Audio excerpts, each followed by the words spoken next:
Buongiorno, benvenuti al Salone Nautico di Venezia, a questa terza edizione del concorso di idee promosso dalla Fondazione Musei Civici di Venezia. Io sono Carlo Nuvolari e sono il coordinatore scientifico di questa manifestazione. Siamo al terzo anno, alla terza edizione di questo concorso di idee che è nato in concomitanza con la prima edizione del Salone Nautico. Purtroppo abbiamo avuto lo stop del Covid, ma ci siamo ripresi ampiamente. Questo momento rappresenta lo sforzo del Salone di affiancare a un'offerta ovviamente commerciale, perché il Salone Nautico è un momento commerciale, di affiancare un momento di studio e di approfondimento. Il tema del concorso di idee che era stato lanciato, di cui qui abbiamo i migliori progetti, erano le imbarcazioni da lavoro e da diporto a elevata efficienza energetica e a basso impatto ambientale. Avremo poi modo di vedere i migliori progetti selezionati e di consegnare dei premi ai migliori tre progetti selezionati da un comitato scientifico di cui faccio parte io, la dottoressa Belli, che è la direttrice della Fondazione Musei Civici, e dal professor Andrea Ratti del Politecnico di Milano. Già qui annuncio una novità per il prossimo anno. Abbiamo pensato di affiancare un tutor universitario alla manifestazione, quindi ogni anno una università spingerà i propri studenti ad approfondire il tema dell'anno e quindi eleverà la qualità del concorso naturalmente. Apriremo anche, ogni anno una università diversa, e apriremo anche ad università straniere. Quindi lascio adesso la parola per un'introduzione a Matteo Senno, consigliere comunale del Comune di Venezia. Sì, buongiorno a tutti. Io intanto do il benvenuto a tutti a voi qui a Venezia, in una location unica come quella dell'Arsenale, che solitamente durante l'anno è chiusa, quindi è anche un'occasione unica per vedere un posto che è della Marina Militare e che grazie a una collaborazione con il Comune di Venezia è possibile visitare durante questo Salone Nautico. Io vi porto i saluti del Sindaco di Venezia e della città metropolitana di Venezia, Luigi Brugnaro, e porto un plauso a questo progetto, a questo bando internazionale per trovare nuove soluzioni ecocompatibili da applicare alla nautica. Questo perché va di pari passo con quello che è l'impegno dell'amministrazione in questi anni. Ancora di più quest'anno che Venezia è stata nominata capitale mondiale della sostenibilità. È un impegno, abbiamo il dovere di provare ad attuare nuove soluzioni a quello che è un tema attuale che riguarda tutti noi, riguarda tutto il mondo, riguarda noi, ma riguarda soprattutto il futuro del nostro pianeta. Ne abbiamo uno ed è nostro dovere salvaguardarlo, mantenerlo e salvaguardarlo. Il nostro impegno come amministrazione è importante. Abbiamo sperimentato nella nostra flotta CTV dei mezzi elettrici sia sulla parte navale, ma soprattutto anche già girano sulla parte automobilistica al Lido di Venezia, c'è tutta la flotta che è già elettrica. Quindi l'impegno ecosostenibile, la trasformazione delle imbarcazioni a livello ecologico è un tema che ci appassiona, è una sfida che dobbiamo portare avanti tutti insieme, e il modo migliore per farlo è tramite la ricerca, trovare nuove soluzioni da applicare ai servizi che noi come amministrazione diamo ai nostri cittadini. E chi, se non tramite anche le università, quindi chi studia, può fare questo nella maniera migliore e attraverso anche una collaborazione, una sinergia con Move. Io qui ringrazio la nostra direttrice Belli, ma anche la presidente Gribaudi e tutto ovviamente lo staff. ringrazio Vela perché in questo salone nautico sta veramente dando il meglio di sé. Se avete avuto occasione di guardarvi intorno, ci sono 300 barche, 240 espositori, 3.000 operatori del settore del mare. Sono numeri importanti che cominciano anche a fare paura, tra virgolette, a qualche altra grande città italiana. Ma noi lo facciamo perché crediamo che la nautica debba essere un settore trainante della nostra economia. Venezia è la città del mare, è una delle 4 grandi repubbliche marinare e vogliamo che torni ad essere capitale mondiale del mare. Quindi grazie per questo bando internazionale e sono sicuro che di anno in anno si rinnoverà sempre meglio questa collaborazione. Grazie.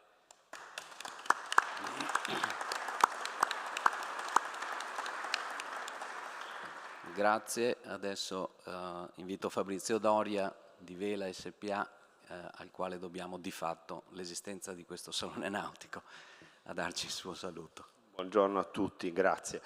Diciamo un lavoro collettivo. Fin dalla prima edizione il sindaco aveva dato come input quello del coinvolgimento di tutti, del coinvolgimento di tutte le istituzioni e in questo caso la Fondazione Musei Civici. E qui è importante capire che una Fondazione Musei Civici non ha solo un ruolo museale, anche un ruolo continuativo di ricerca e quindi affidare a loro questo progetto di costruzione del bando e di coinvolgimento di personalità della comunità scientifica, a cominciare dall'ingegnere Nudolari, era il primo, diciamo, step per costruire questo progetto che poi si sta evolvendo di anno in anno, così come si sta evolvendo di anno in anno il salone. Il sindaco aveva detto le prime 3 edizioni devono essere sperimentali e poi dopo le prime 3 edizioni dobbiamo sedimentare i risultati per costruire le future edizioni, anche in termini, diciamo, di sostenibilità delle stesse in tutti i suoi aspetti. È un lavoro continuo, il salone ha nei 9 giorni di esposizione la sua fase, diciamo, di presentazione al pubblico, ma di fatto è un lavoro continuativo dal giorno dopo della fine della prossima di questa edizione in preparazione della prossima. La MUDE peraltro è pienamente coinvolta perché segue, oltre all'aspetto del bando, anche tutti gli aspetti di formazione, di attività di edutainment qui in Arsenale, in particolare con il Museo Navale e con l'apertura straordinaria del sommergibile, con un bunker, magari ce lo ricorderà meglio la Gabriella Belli, quindi è un contributo scientifico alla manifestazione importantissimo. Io vi ringrazio e sono contento anche della qualità con cui ogni anno si migliora la presentazione degli stessi progetti e dei progetti stessi. Grazie.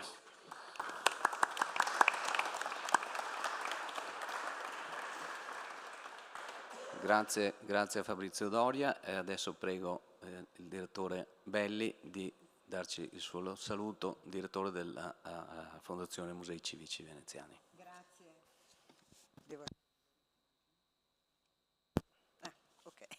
Grazie. Beh, insomma, diciamo che potrebbe sembrare abbastanza curioso all'interno di un salone nautico vedere una presenza anche così, devo dire, significativa dello staff della Fondazione dei Musei Civici. Noi siamo di partenza, siamo tutti degli storici dell'arte e quindi diciamo che potrebbe sembrare curioso se non fosse che la nautica non solo è la vocazione di Venezia, ma anche i nostri musei, le nostre collezioni, tutto ciò che noi rappresentiamo all'interno della città, l'eredità, se vogliamo, della Serenissima, ma soprattutto una vocazione rivolta al futuro, è ampiamente rappresentata all'interno dei nostri istituti. Quindi la partecipazione di MUVE, io ero presente a una delle primissime riunioni che il sindaco Brugnaro fece proprio per darci delle indicazioni precise sul ruolo ruolo che ognuna delle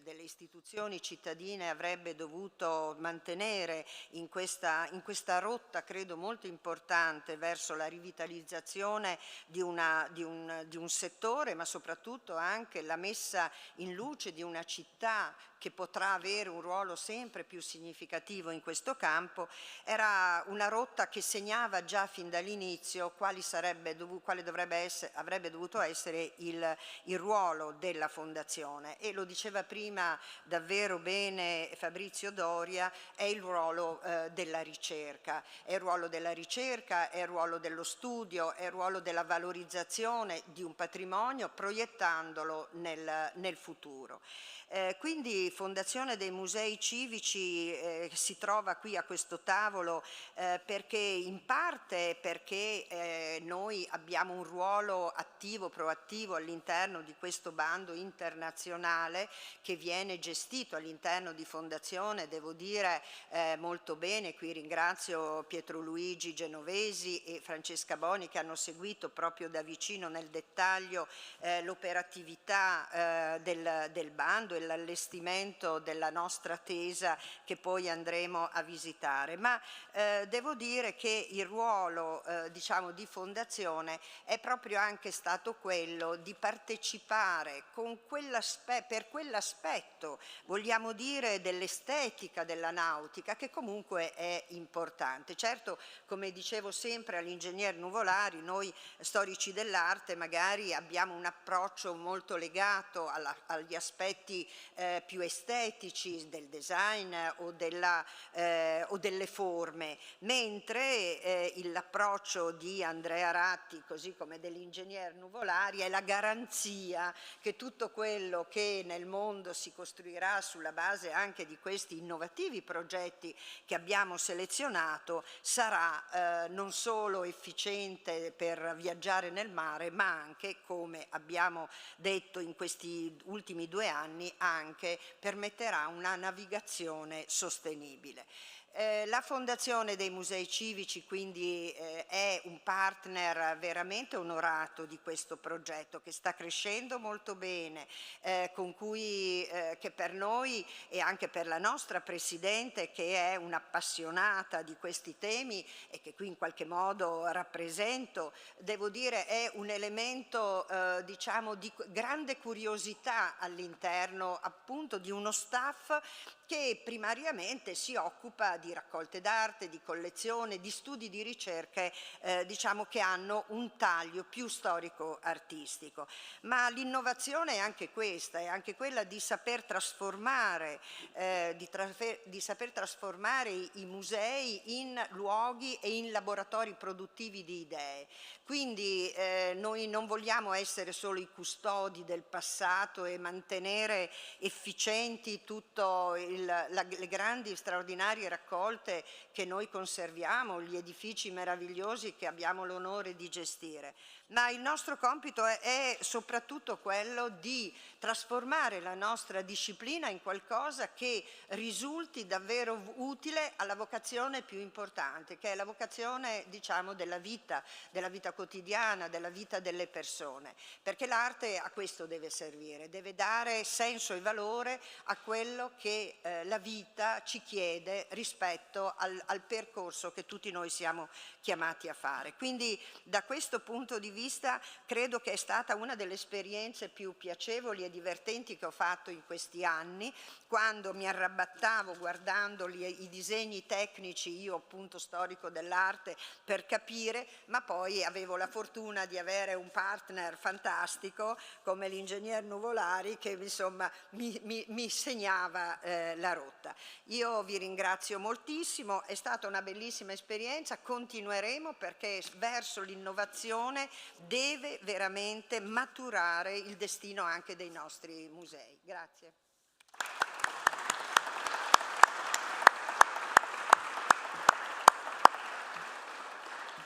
Grazie a Gabriella Belli, direttore di Muve. Adesso, siccome il miglior modo per essere sostenibili in mare è piantare un palo sulla barca e alzare delle vele, cominciamo a farvi vedere 2 cose fuori concorso perché sono due imbarcazioni costruite da due gruppi di studenti di due diverse università, imbarcazioni da regata, che sono tra l'altro esposte in Tesa e quindi che potremo vedere dopo. Cominciamo a farvi vedere il progetto del Politecnico di Torino, del Polito Sailing Team. Abbiamo qui la loro testimonianza video, che invito la regia a mandare sullo schermo.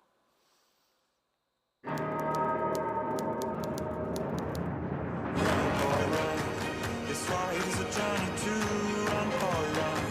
The secret inside of you, run, boy, run. This race is a prophecy, run, boy, run. And disappear in the trees.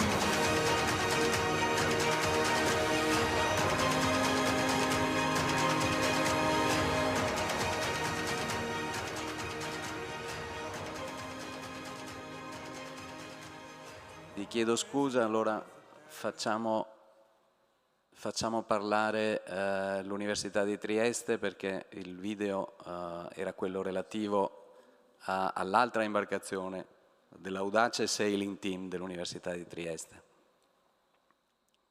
Prego.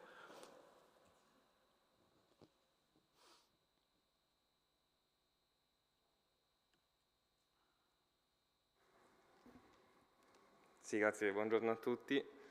Noi siamo un gruppo di studenti dell'Università di Trieste. È un progetto nato 3 anni fa dall'idea di mettere insieme l'amore che abbiamo per il mare, per la vela, con il nostro corso di studi, perché il progetto è nato da un gruppo di studenti appunto di ingegneria. E abbiamo una presentazione che forse si può mandare dietro.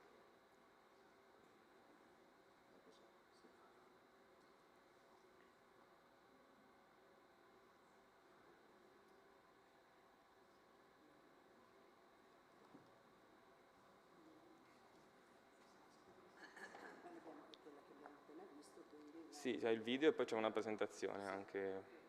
Sì, intanto vi racconto un po'. Noi siamo un gruppo di ormai una cinquantina di studenti, eccoci, sì. Qui, questa è la nostra prima barca. E andando, non so se è possibile avere un. Perfetto, eccoci, ci siamo. Siamo appunto un gruppo di studenti dell'università e questa idea di unire l'ingegneria e la passione per lo sport, per la vela, però nel segno sin dall'inizio della sostenibilità. Questa è la nostra squadra, siamo appunto sia di ingegneria ma anche di altre facoltà, perché cerchiamo di coprire tutti gli aspetti che copre un team sportivo, quindi sia la parte di progettazione, costruzione, l'equipaggio chiaramente perché abbiamo degli ottimi velisti, ma anche la parte di amministrazione, di comunicazione, proprio per esplorare quelli che sono tutti gli aspetti di un team. E appunto ci siamo confrontati sin da subito con l'aspetto della sostenibilità, con il nostro primo progetto, che è il progetto Dedalo. Perché come sapete, quando si costruisce un'imbarcazione, l'idea appunto è di costruire un'imbarcazione ad alte prestazioni, quindi in composito, in materiali compositi, c'è il problema di fare uno stampo e quindi prima dello stampo bisogna fare un modello. Però quello che abbiamo deciso di fare noi per appunto ottimizzare sia i tempi che i costi e il risultato finale è quello di costruire non un modello, quindi un qualcosa che una volta usato viene buttato via, ma una vera e propria barca in legno. Quindi abbiamo fatto una prima barca, che adesso vi racconteranno i miei colleghi, e poi da questa abbiamo costruito uno stampo.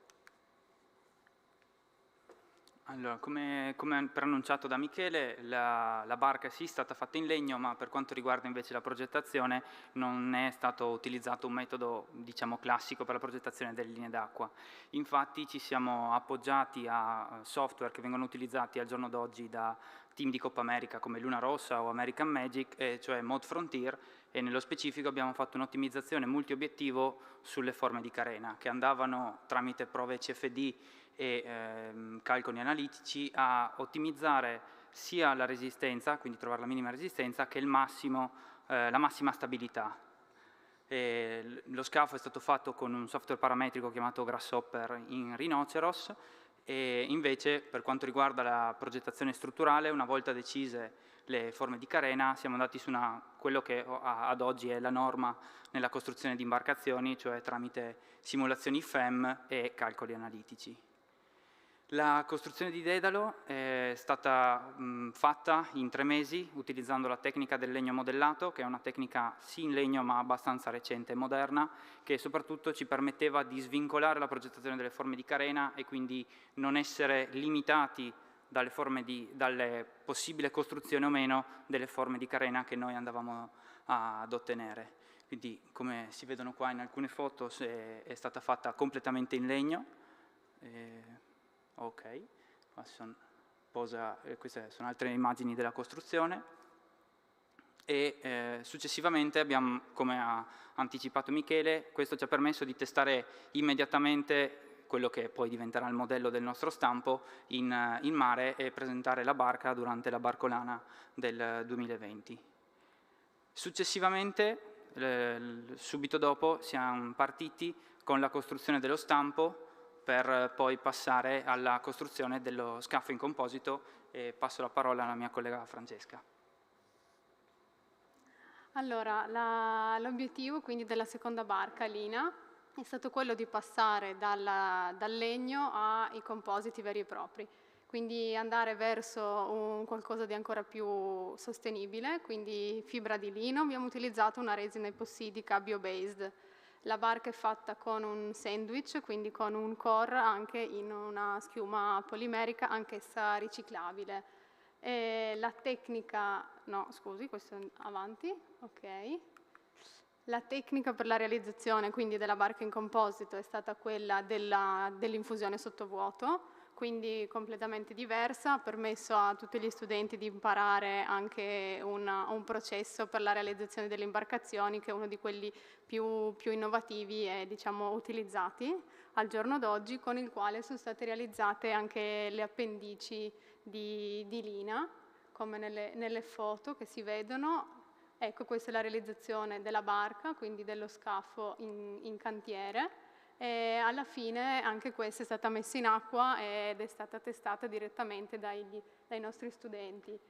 L'obiettivo, infatti, l'ultima fase di ogni progetto, di ogni realizzazione delle barche, è quella di testarle in mare. La fortuna è che gli studenti stessi che progettano le barche, su cui lavorano su di esse in cantiere, sono gli stessi che poi possono anche provarle in mare e quindi vedere la loro realizzazione e la loro efficienza in mare.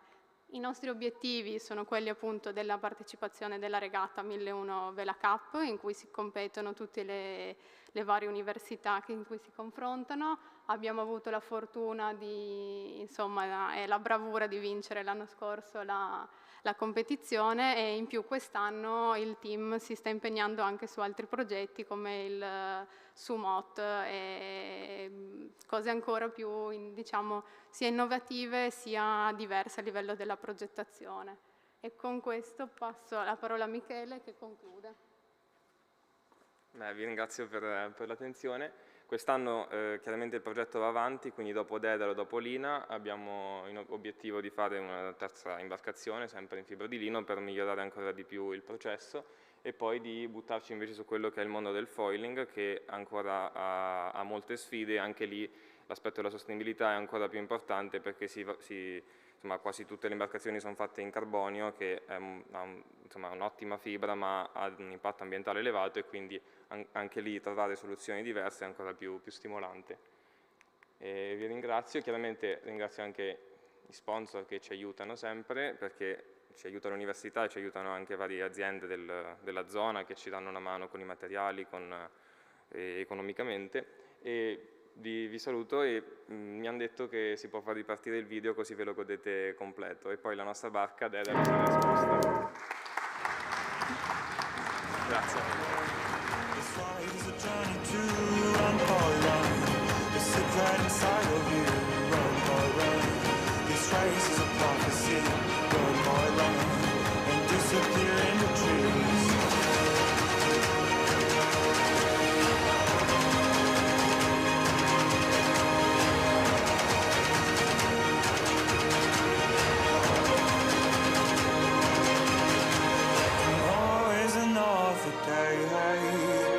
And you don't have to hide away, yeah.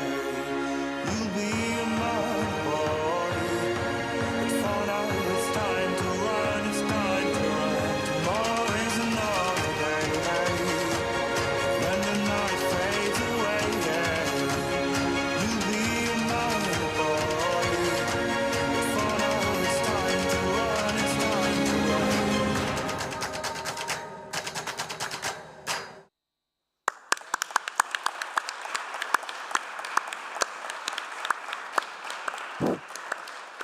Grazie e complimenti all'Università di Trieste, ai miei colleghi dell'Università di Trieste, vi invidio molto, mi viene voglia di tornare all'università con voi. Complimenti. Adesso vedremo invece Glaros, che è l'imbarcazione progettata e costruita dal Politecnico di Torino. Sì, buongiorno a tutti, sono Riccardo Toso, studente del Politecnico di Torino, membro anche del Polito Sailing Team. Siamo qui quest'oggi per presentarvi il progetto con cui abbiamo partecipato l'anno scorso al bando della navigazione sostenibile. Okay. Il Polito Sailing Team è un team, una realtà studentesca del Politecnico di Torino, composta da all'incirca 90 studenti. Siamo impegnati, attivi nella realizzazione e nella progettazione di prototipi di barca a vela con focus legati alla sostenibilità e all'innovazione, senza però ovviamente rinunciare alla performance. Difatti partecipiamo a regate internazionali, in particolare quest'anno saremo a fine giugno alla Sumo Challenge, evento all'interno della Foiling Week a Malcesine sul Garda, e a fine settembre qui a Trieste per regatare alla 1001 Vela Cup. Le barche ovviamente in regata le conduciamo noi stessi studenti. Glaros è il secondo prototipo foilante progettato dal team, in greco significa gabbiano, e la motivazione per cui abbiamo deciso di chiamarla Glaros deriva dal fatto che la barca è in grado di volare sull'acqua proprio come un gabbiano. Le funzioni delle ali del gabbiano sono raffigurate, rappresentate dai nostri foil laterali a forma di J, e la coda del gabbiano invece è raffigurata dal nostro timone col foil ovviamente. Qui vediamo un video di Glaros come vola sull'acqua.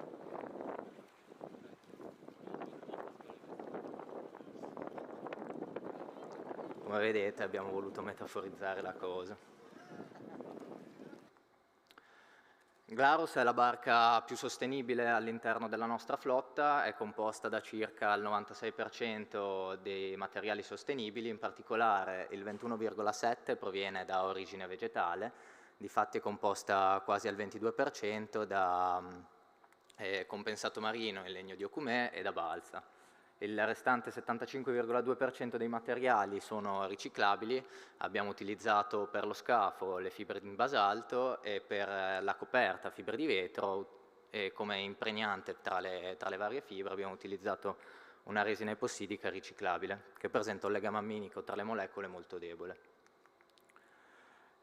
Le barche sono interamente progettate da noi studenti e realizzate, la fase di design e di progettazione viene condotta dall'area di esecutivo e affidata alle aree scientifiche che si occupano poi dell'analisi fluidodinamiche e strutturali. A sinistra possiamo vedere la struttura interna scelta per la nostra imbarcazione, per Glaros, mentre qui sulla destra possiamo vedere una simulazione fluidodinamica a baricentro fisso senza il controllo del beccheggio del decollo in volo della nostra barca. Come possiamo vedere, dopo circa un transitorio di 2 secondi si può osservare come i valori di quota del volo della barca e del beccheggio vanno a stabilizzarsi nel tempo. Dopo aver effettuato e concluso la fase di design si passa alla fase di costruzione e di realizzazione vera e propria dell'imbarcazione. Questa fase qua è condotta dalla nostra area di cantiere. In basso a sinistra possiamo vedere i membri del team che provvedono alla stesura di fibre di basalto sullo stampo dello scafo di Glaros. Abbiamo scelto il basalto perché possiede stabilità chimiche e proprietà meccaniche superiori a quelle che sono le proprietà della fibra in vetro. Inoltre anche a livello ecologico per quanto riguarda l'estrazione del basalto ha un impatto ambientale minore rispetto a quelle del vetro. Sulla destra invece possiamo vedere l'avanzamento, lo stato di avanzamento del processo di laminazione dello scafo, andando ad impregnare le fibre di basalto sul nostro core dello scafo in balsa. Anche qua abbiamo scelto la balsa come core dello scafo, in quanto la balsa è un legno resistente ma allo stesso tempo leggero, e in più la pianta di balsa cresce molto velocemente. Il che ci apporta, a livello dal punto di vista sostenibile, ci apporta 2 principali vantaggi. Uno, che riduciamo il i danneggiamenti dovuti alle deforestazioni. Il secondo è che la balsa è un legno carbon neutral, il che significa che l'anidride carbonica prodotta dalle lavorazioni per il legno per ottenere la balsa è minore o uguale all'anidride carbonica assimilata dalla pianta stessa durante la sua fase di crescita. Inoltre il tutto impregniamo le varie fibre con una resina, come detto prima, epossidica che è riciclabile.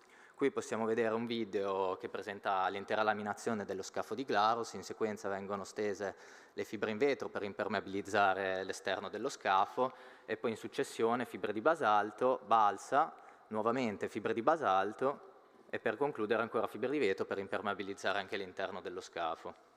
E questi qua sono i ragazzi in cantiere.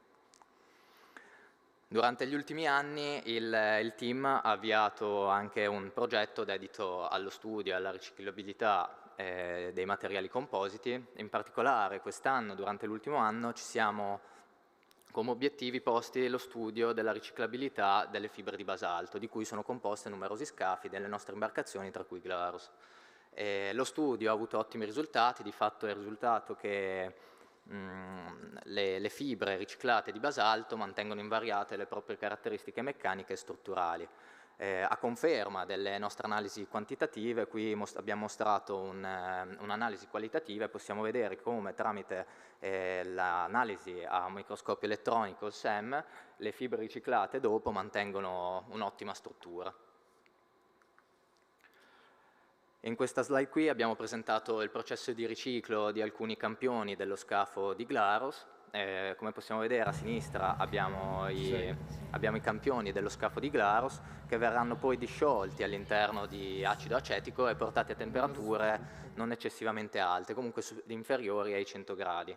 A questo punto l'acido va a sciogliere la nostra resina e riusciamo a ricavare, grazie ai legami amminici molto deboli presenti tra le molecole all'interno della nostra resina epossidica, riusciamo a ricavare le fibre riciclate che mostriamo qua sull'immagine destra in alto. In sequenza abbiamo la balsa, la fibra in vetro riciclata, basalto e fibra in vetro ancora. A questo punto all'interno della nostra soluzione ci rimane una soluzione acida con all'interno disciolta la nostra resina epossidica. Andiamo a neutralizzare questa soluzione facendola entrare in contatto con una basica e si ha come conseguenza la precipitazione, termine chimico, del polimero termoplastico, che possiamo vedere sulla destra, qui nella slide, sotto alle varie fibre estratte. A evidenza di ciò vogliamo appunto evidenziare il fatto che noi da una resina epossidica, quindi un polimero, un termoindurente, siamo riusciti a ottenere, riciclandolo, un termoplastico. Il quale può essere utilizzato in piccole quantità per svolgere funzioni simili a quelle del PET, tipo per esempio per produrre bottigliette in plastica. Glaros è stata progettata per essere sviluppata e per essere migliorata nel tempo. Quest'anno ci siamo prefissati di raggiungere le seguenti ottimizzazioni. In particolare abbiamo l'ottimizzazione del timone, in quanto abbiamo progettato e stiamo realizzando un timone che stalli più tardi e che generi più portanza alla poppa della barca, ottimizzazione del piano velico andandone a ridurre il baricentro e facendo in modo così da ottenere delle vele più rigide e più reattive ai comandi dei velisti. E infine un'ottimizzazione delle scasse. Siamo andati a ridurre l'attrito e il carico tra le piastre e i nostri foil laterali e andando a implementare inoltre un sistema di controllo del grado di incidenza delle nostre J da sistema a terra a sistema a mare, che quindi il velista può modificare in andatura. Questo qui è un video che presenta la struttura interna e le varie componenti di Glaros. In particolare abbiamo, come detto prima, che lo scafo è composto da un sandwich, quindi fibre di basalto con un core in balsa e nuovamente fibre di basalto.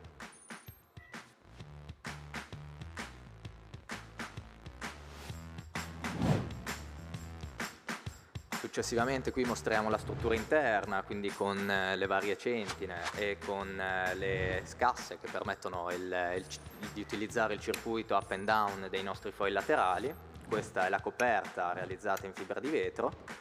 Qui abbiamo il timone e il sistema di controllo che garantisce anche il controllo del grado di incidenza del timone stesso. Questi qui sono i nostri foil laterali e qui abbiamo il bompresso che ci permette di ottenere un piano velico di all'incirca 33 metri quadri, che è il minimo consentito dalla competizione della 1001 Vela Cup, grazie all'introduzione di una terza vela, il drifter o gen, all'interno della nostra barca. Ringrazio a tutti per l'attenzione e vi auguro una buona giornata.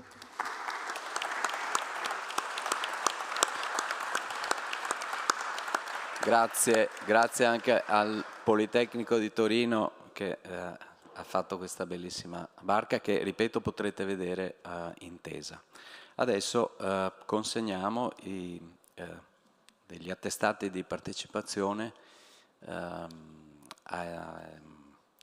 ai classificati dal quarto all'undicesimo al quarto progetto.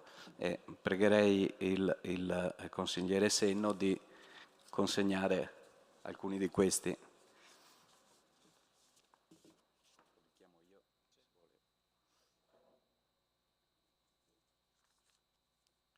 Allora, Alessandro Ciarrocchi.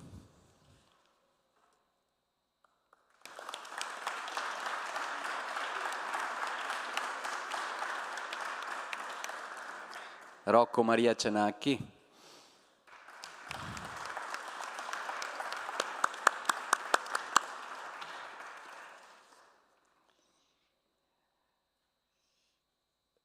Maria Sero Traversa, che non è presente, ma forse qualcuno del suo team? No. Fabio Simone.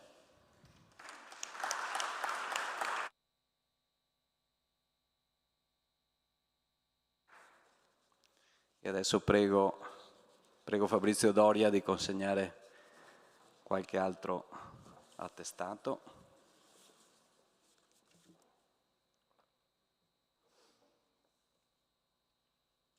Allora, Marco Abate.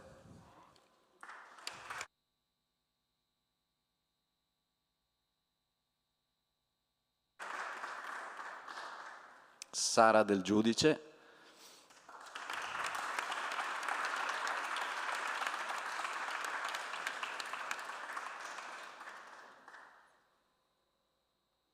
Gianmarco Carlucci.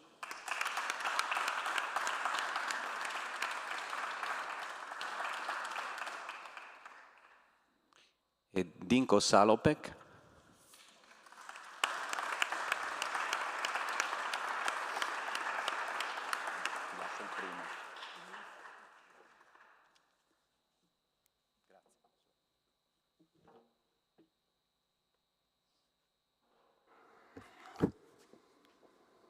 E adesso il terzo classificato, Camilla Pierucci.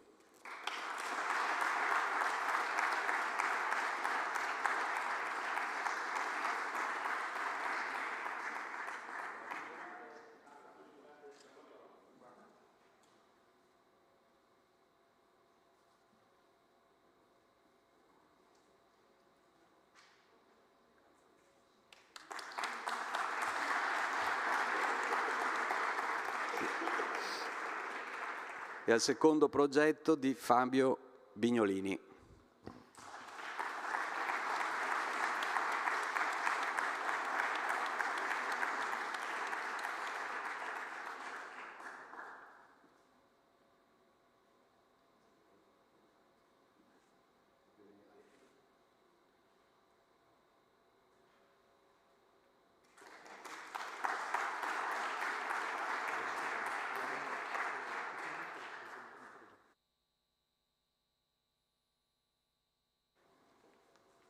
Ecco, il primo classificato, Sebastiano Canto, Yacht Designer, Londra.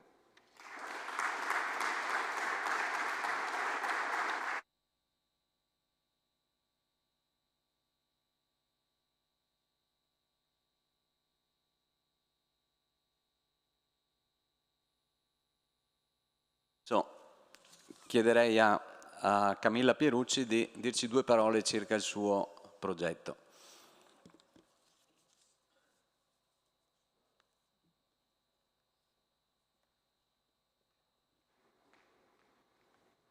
per la presentazione. Buongiorno a tutti. Volevo appunto dire due parole oggi sul progetto che ho realizzato. Questo progetto è stato realizzato durante appunto la mia tesi di laurea magistrale. Change, propulsione ad idrogeno per un trasporto passeggeri sostenibile. Ho scelto questo nome in particolare proprio per sottolineare la mia volontà di prendere parte al cambiamento che sta avvenendo nel mondo, proprio riguardo l'idrogeno. Ma perché si rende necessario parlare di cambiamento e di idrogeno? Sappiamo benissimo la situazione attuale, l'inquinamento del trasporto marittimo è molto alto, pensiamo che il 90% delle merci è trasportata via mare. Andiamo ad immaginarci anche una tipica configurazione di porto, dove contemporaneamente sono presenti moltissime imbarcazioni con tutte le attività ad esse associate, quindi capiamo bene che l'inquinamento delle aree portuali è molto elevato. Per questo motivo stanno partendo moltissimi progetti, addirittura appunto dalla Commissione Europea per la sostenibilità ambientale, che sta stanziando molti fondi per la ricerca di tecnologie, di innovazioni riguardo la sostenibilità, riguardo appunto nuove idee di propulsione sostenibile. Così da qui sono partiti svariati progetti. Uno di questi è il progetto eShip che mi ha accompagnato durante il mio percorso di tesi di laurea. Loro in particolare si sono posti l'obiettivo di definire delle linee guida per una giusta introduzione di una propulsione ad idrogeno in ambito del trasporto passeggeri navale. Si sta parlando ad oggi di varie tecnologie, di ammoniaca, di biocarburanti, di metanolo e di idrogeno. Tutti risultano molto interessanti, tutti hanno vantaggi e svantaggi. In particolare io mi sono focalizzata sull'idrogeno perché l'idrogeno presenta alcuni vantaggi e alcuni svantaggi. Partiamo dai vantaggi. Innanzitutto è uno dei carburanti, tra quelli citati, con la maggiore densità energetica, ha anche un'alta efficienza di conversione. Inoltre è facile da stoccare e anche da trasportare.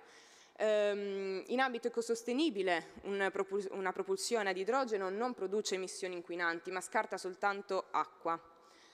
Inoltre il tempo di rifornimento di un classico serbatoio ad idrogeno è molto minore rispetto ad altri carburanti. Questo è un aspetto molto interessante, soprattutto in ambito commerciale.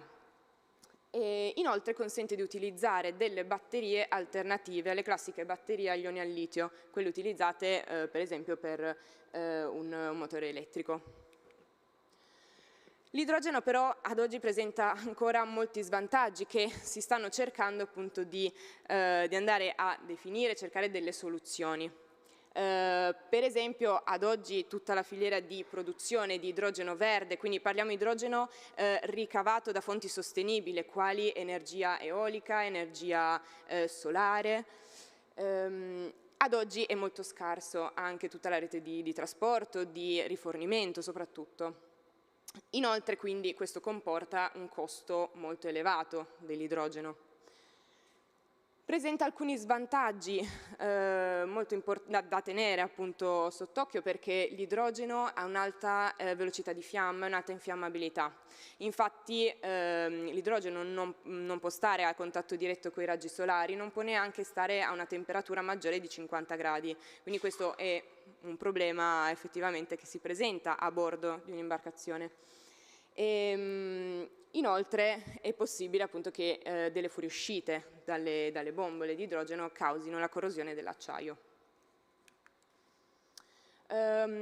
L'ambito di applicazione sulla quale mi sono focalizzata e sulla quale appunto si sta principalmente parlando è quello del trasporto passeggeri, perché innanzitutto sappiamo bene che il turismo è uno dei settori principali in Italia e perché per sperimentare una propulsione di questo tipo sarebbe molto più facile iniziare da un trasporto passeggeri, innanzitutto perché attuano delle rotte conosciute, delle rotte che si possono programmare, quindi è possibile programmare i tempi e i luoghi di rifornimento inizialmente per testare questa propulsione.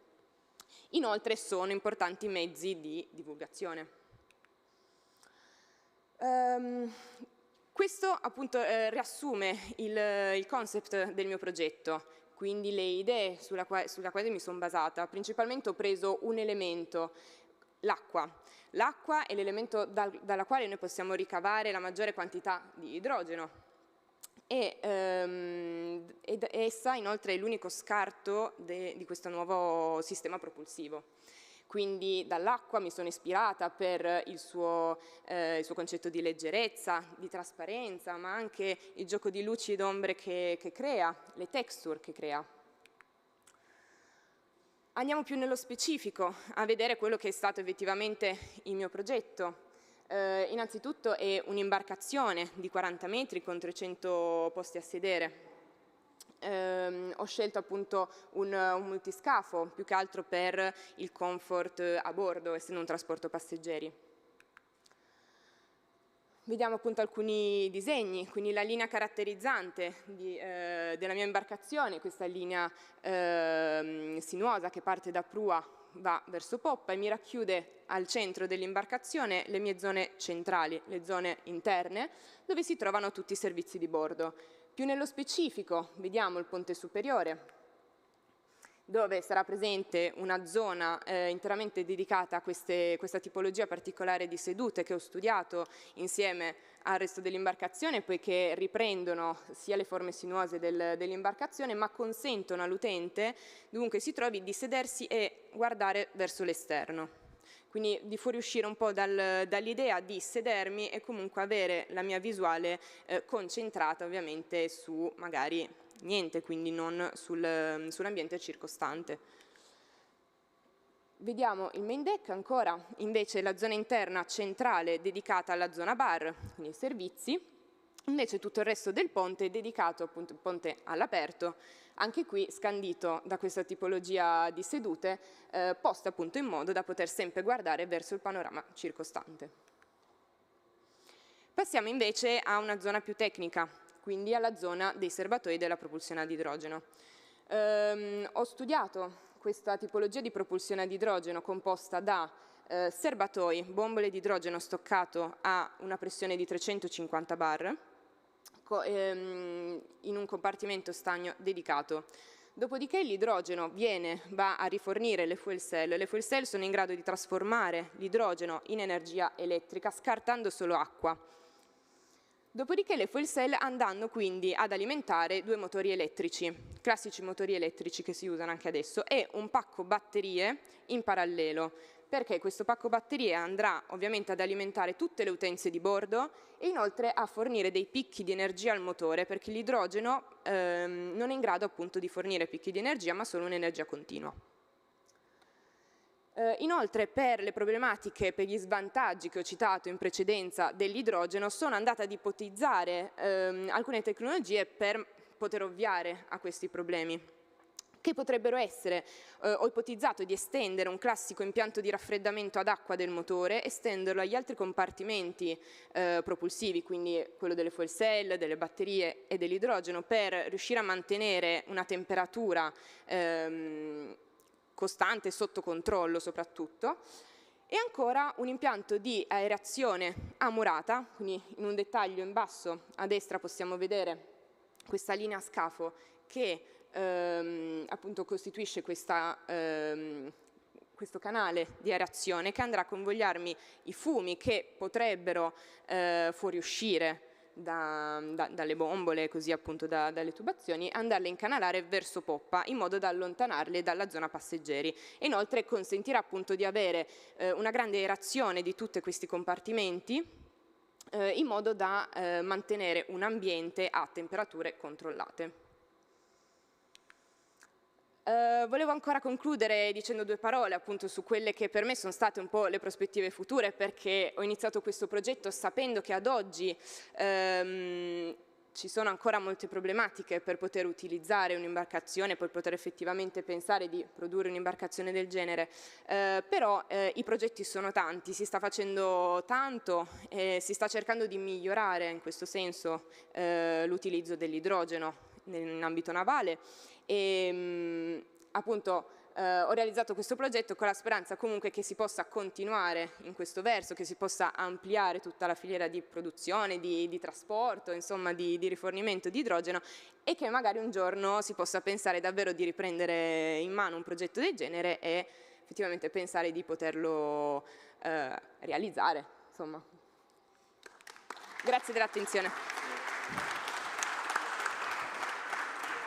Grazie a Camilla Pierucci. Adesso chiederei a Fabio Bignolini di dirci 2 parole circa il suo progetto, pregandolo di essere il più stringato possibile, perché purtroppo stiamo andando avanti col tempo. Buongiorno, volevo ringraziare Vela, il Salone Move per l'invito, e lascio la parola a Andrea Paduano, che è il nostro responsabile tecnico.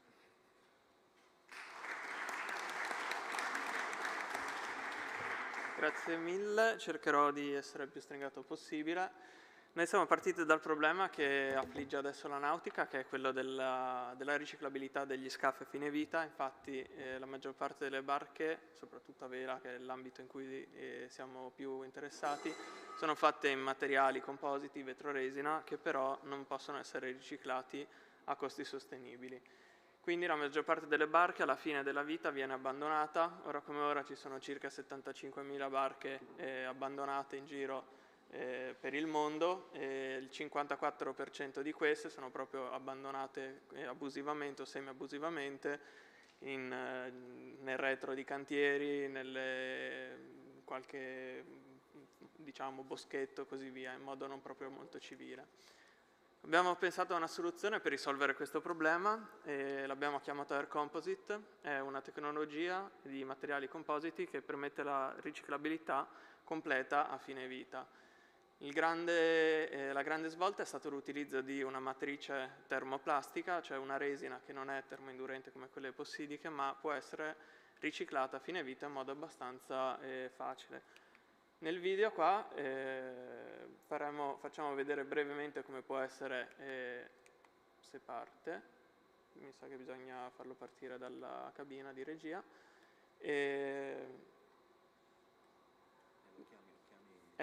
Cabina di regia, mi serve il video? No. Cliccando sopra? Non va, nessun problema. Quello che voglio fare, vabbè, ve lo riassumo io molto velocemente, basta scioglierlo in un apposito solvente, in questo modo si possono separare le fibre dalla resina e dal core. Per migliorare la sostenibilità del materiale siamo anche intervenuti sui materiali stessi di rinforzo, quindi abbiamo utilizzato fibre di origine naturale come le fibre di lino, abbiamo utilizzato delle fibre di carbonio riciclato e un core, cioè una schiuma polimerica riciclabile e già riciclata. In questo modo siamo in grado di poter presentare una economia circolare, completamente circolare, in cui appunto dalla materia prima si ottiene una barca, da cui si ottiene poi la materia prima secondaria e così via, a chiudere il circolo. Nel 2020 abbiamo presentato il nostro primo progetto, l'Ecoprimus, è una barca per bambini fatta in fibre naturali, la matrice è termoplastica, quindi riciclabile, e con il core riciclato. L'anno scorso invece abbiamo presentato la prima barca grande, diciamo, chiamiamola così, sono 7,70 m, si chiama Eco Racer, circa una settimana fa ha vinto il campionato italiano di mini altura, confermando quindi che comunque un materiale sostenibile può essere competitivo anche sui campi di regata e non vuol dire soltanto non è soltanto sostenibile, quindi come molto spesso viene visto scarso o comunque di bassa qualità. Però quello che vogliamo presentare quest'anno è l'Ecofoiler, appunto una barca da singolo di 3,80 m che è fatto con l'Air Composite, cioè appunto il materiale riciclabile completamente, e con i foil in alluminio, e soprattutto con un sistema che stiamo brevettando per risolvere, diciamo, il problema maggiore dei foiler di oggi, cioè l'atterraggio, nel senso ritornare a terra o comunque ripartire in mare senza grossi problemi, senza dover avere un fondale troppo alto. Per progettarlo abbiamo collaborato con Matteo Polli, è un team di ingegneri che hanno lavorato all'ultima Coppa America. Per aumentare ancora di più la sostenibilità e per massimizzarla il più possibile abbiamo cercato di andare a risolvere anche tutte le problematiche relative allo stampo. Infatti abbiamo avuto una collaborazione con la Breton per creare uno stampo in additive manufacturing che fosse riciclabile a fine vita, e anche le vele saranno fatte dalla OneSail con la tecnologia 4T Forte, che permette il riciclaggio della vela a fine vita. Purtroppo i video mi sa che non funzionano, comunque alla fine ve lo descrivo io, lo stampo viene fatto attraverso una stampante 3D molto grande, in pezzo unico, viene fatto tramite un polimero rinforzato con le fibre. In questo modo, plastica si chiama praticamente, alla fine della vita può essere semplicemente recuperato e rimesso nella filiera produttiva. Vele, anche qui c'era un video, però ve lo descriverò anche questo. Le vele sono fatte appunto in una membrana, a fine vita possono essere recuperate tramite granulo, e questo granulo può essere poi stampato come una materia plastica qualsiasi per creare o pezzi di altre vele oppure altri accessori. Vi ringrazio per l'attenzione. Grazie Fabio Vignolini. Avrete notato che questo concorso non è solo un concorso aperto a studenti, è aperto a tutti. Tant'è che il primo classificato, Sebastiano Canto, è un professionista, non è uno studente, e lo invito a illustrarci il suo progetto. Questo è proprio fondamentale, è un concorso aperto a tutti, mette mette a confronto progetti di studio, e quindi di studenti e di università, con progetti che sono realizzati sul campo da aziende. E questa è una cosa abbastanza unica e credo che renda il concorso ancora più interessante. Prego. Grazie mille. Buongiorno a tutti, mi chiamo Sebastiano Canto e lavoro a Londra come yacht designer, e oggi vi presento uno dei miei ultimi progetti, un catamarano a motore di 6,5 metri, che è incentrato su questi 5 focus. Un progetto sostenibile, leggero, con molto spazio a bordo, un buon comfort e una propulsione elettrica. Sono partito innanzitutto dall'analisi dello scafo, ovvero la scelta del catamarano piuttosto di un classico scafo monocarena per via della minor resistenza al moto, quindi una minor propulsione necessaria, in questo caso elettrico, quindi minor peso batterie e una maggiore efficienza. Qui vediamo più in dettaglio quelle che sono le reali dimensioni di ogni singolo scafo. Abbiamo un'immersione di 25 cm, una larghezza di poco meno di mezzo metro. Qui evidenzio meglio quella che è la differenza fra un catamarano e un monoscafo. Possiamo vedere nella parte bassa, sotto la linea azzurra, la parte immersa che va in acqua a confronto con quella di un monocarena. Da qui deriva la minor resistenza. La propulsione che è stata adottata è Yamaha Armo, presentato pochi mesi fa da Yamaha, e ha una propulsione massima di 10 cavalli, in questo caso 20 in quanto ne sono montati 2, uno per ogni scafo, e permette delle discrete prestazioni con velocità intorno anche ai 10 nodi. All'interno dei due scafi troviamo dei portelli stagni per ospitare tutto quello che è l'impiantistica, quindi tutto, ad esempio le batterie dedicate per ogni motore. E qui invece vediamo un altro dei vantaggi dell'avere un catamarano, ovvero la superficie calpestabile a bordo, che in questo caso si aggira sui 15 metri quadri, dimensione che di solito troviamo su un monocarena di dimensioni di 7,5 metri, 8 metri di lunghezza. Questo è il layout che è stato presentato, suddiviso in 3 parti. Partendo da prua abbiamo un'ampia zona prendisole che può ospitare comodamente 2-3 persone, una console centrale con una seduta dedicata che può ospitare 2 persone, e più a poppa una zona prendisole che anche qui può ospitare tranquillamente 2 persone anche durante la navigazione. La lunghezza fuori tutto, considerando anche lo sbalzo della spiaggetta e i motori a poppa, è di 6,5 metri e larghezza 2,5 metri. Qui evidenzio quelli che sono gli storage a bordo, che è un tema che spesso sulle imbarcazioni è molto sensibile. Considerando la zona di prua, la parte centrale e il volume più a poppa, abbiamo in totale 1000 litri di storage, escludendo gli spazi all'interno degli scafi che ospitano le batterie. Qui iniziamo un po' meglio a vedere quelle che sono le forme e le geometrie delle imbarcazioni. Ho cercato di conferire delle forme molto organiche, morbide, fluide, che parlassero anche con quella che è la forma della propulsione che è stata adottata. Qui abbiamo un focus sulla console di guida, con le manette nella parte centrale, il volante a sinistra è un monitor di medie dimensioni. Qui vediamo la barca completa e vorrei focalizzare l'attenzione sulla parte frontale, dove possiamo vedere questo enorme taglio sugli scafi che ha 3 ragioni. La prima, di carattere estetico, per cercare di conferire carattere e creare un qualcosa di originale, di diverso da quello che è presente sul mercato. Gli altri 2 motivi sono: uno, per diminuire la superficie esposta al vento durante, ad esempio, in fase di manovra, e il terzo motivo è che tutta questa superficie che viene a mancare è peso in meno.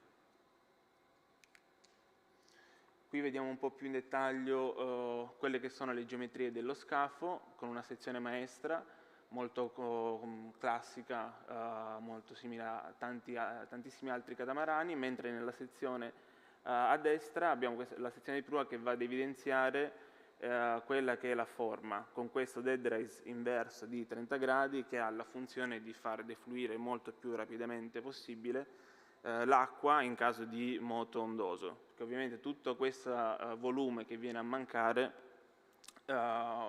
può creare durante la navigazione un comfort non ottimale. Con questo spigolo nella parte centrale dovrebbe essere garantita una buona spinta verso l'alto da parte dello scafo.